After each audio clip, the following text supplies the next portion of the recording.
Hi, I'm Chuck, and this is Toilet Talks. In this episode, I'm going to talk about history, and I'm going to talk about today. In the 50s and 60s and early 70s, there were lots and lots, especially of black people, but people of color, standing up for civil rights movements and for equal civil rights. And we have worked very hard. I'm not saying we have eliminated racism in this country, far from it. But we as a society have worked very hard to implement laws, rules, ethics, and education to our citizens that, as the Constitution and the Declaration of Independence say, all men, meaning humans, are created equal. And it doesn't say anything about skin color in there. So if we're all created equal, then we should treat each other as equals. And that's not happening. And this administration appears to be overtly, not covertly, overtly and intentionally wanting to bring white supremacy back. That is unacceptable.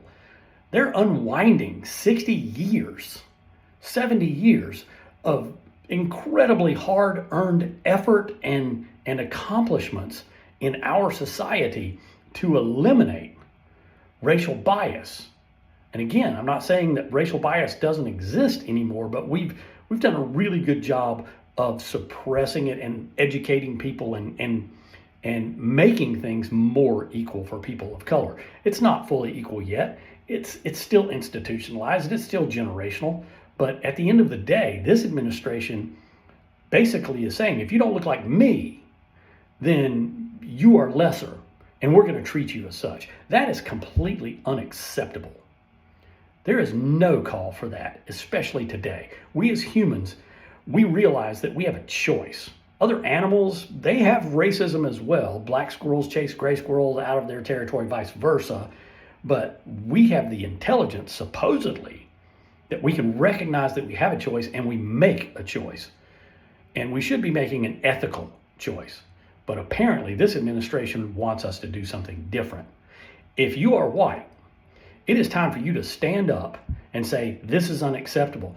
Sorry, the people of color aren't going to be the ones who make change this time. It's got to be us. It's got to be white people that stand up and say, this is bullshit and we're not going to take it anymore. So I implore you, if you're seeing this, to please stand up and say, no, this is unacceptable and we're not going to have it in this country. We've worked way too hard to create something different, and you're not going to take us back 60 to 70 years.